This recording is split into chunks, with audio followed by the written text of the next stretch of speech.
The Richest Man in Babylon by Clason. The Walls of Babylon.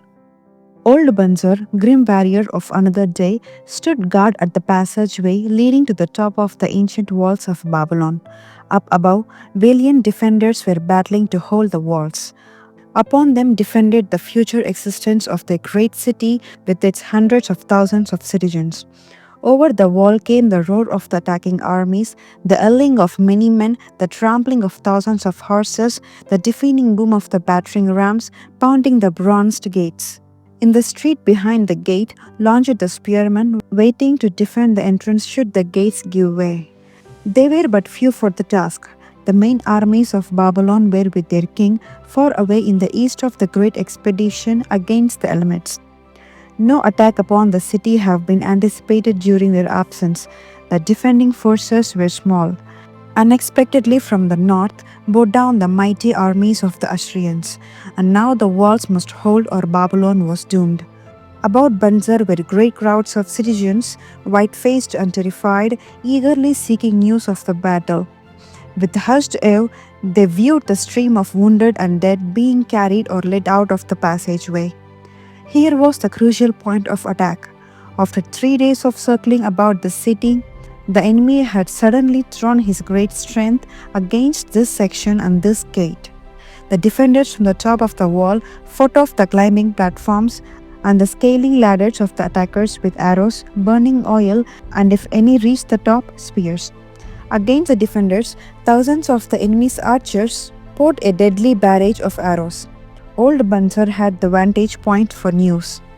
He was closest to the conflict and first to hear of each fresh repulse of the frenzied attackers. An elderly merchant crowded close to him, his palsied hands quivering. Tell me, he pleaded. They cannot get in. My sons are with the good king. There is no one to protect my good wife. My goods they will steal all. My food they will leave nothing. We are old, too old to defend ourselves. Too old for slaves. We shall stray. We shall die. Tell me they cannot get in. Calm yourself, good merchant, the guard responded. The walls of Babylon are strong. Go back to the Bunzar and tell your wife that the wall will protect you and all of your possessions as safely as to protect the rich treasures of the king. Keep close to the walls, lest the arrows flying over strike you. A woman with a babe in arms took the old man's place as he withdrew. Sergeant, what news from the top? Tell me truly that I may reassure my poor husband. He lies with fever from his terrible wounds, yet insists upon his armor and his spear to protect me who am with child. Terrible, he says, will be the vengeful lust of our enemies should they break in. Be you of good heart, you mother that is, and is again to be, the walls of Babylon will protect you and your babes. They are high and strong. Hear not the yells of our valiant defenders as they empty the cauldrons of burning oil upon the ladder scalers. Yes, that do I hear, and also the roar of the battering rams that do hammer at our gates. Back to your husband. Tell him the gates are strong and withstand the rams. Also that the scaler climb the wall but to receive the waiting spear thrust. Watch your way and hasten behind your buildings. Bunzer stepped aside to clear the passage for heavily armed reinforcements. As with clanking bronze shields and heavy tread, they tramped by, a small girl plucked at his girdle. Tell me, please, soldier, are we safe? She pleaded.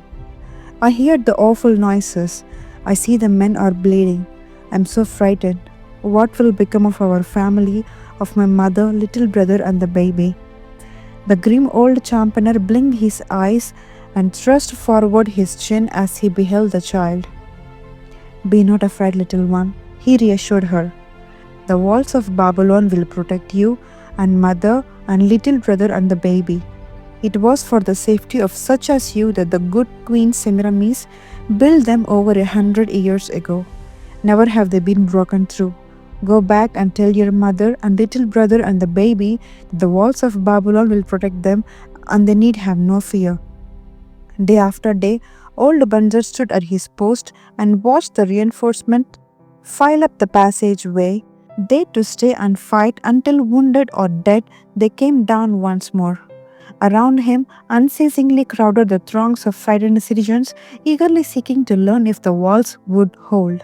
To all he gave his answer with the fine dignity of an old soldier. The walls of Babylon will protect you. For 3 weeks and 5 days, the attack waged with scarcely ceasing violence. Harder and grimmer set the jaw of Bunzer as the passage behind, wet with the blood of the many wounded, was churned into mud by the never ceasing streams of men passing by and staggering down. Each day the slaughtering attackers piled up in heaps before the wall. Each night they were carried back and buried by their comrades. Upon the 5th night of the 4th week, the clamor without diminished. The first streak of daylight, illuminating the plains, disclosed great clouds of dust raised by the retreating armies. A mighty shout went up from the defenders. There was no mistaking into meaning. It was repeated by the waiting troops behind the walls. It was echoed by the citizens upon the streets. It swept over the city with the violence of a storm. People rushed from the homes. The streets were jammed with the throbbing mob. The pent-up fear of weeks found an outlet in the wild chorus of joy. From the top of the high tower of Temple of Bel burst forth the flames of victory. Skyward floated the column of blue smoke to carry the message far and wide. The walls of Babylon had once again repulsed a mighty and vicious foe determined to loot her rich treasures and to ravish and enslave her citizens. Babylon endured century after century because it was fully protected. It could not afford to be otherwise. The walls of Babylon were an outstanding example of man's need and desire for protection. This desire is inherited in the human race. It is just as strong today as it ever was, but we have developed broader and better plans to accomplish the same purpose. In this day, behind the impregnable walls of insurance, savings accounts, and dependable investments, we can guard ourselves against the unexpected tragedies that may enter any door and seat themselves before any fireside. We cannot afford to be without adequate protection.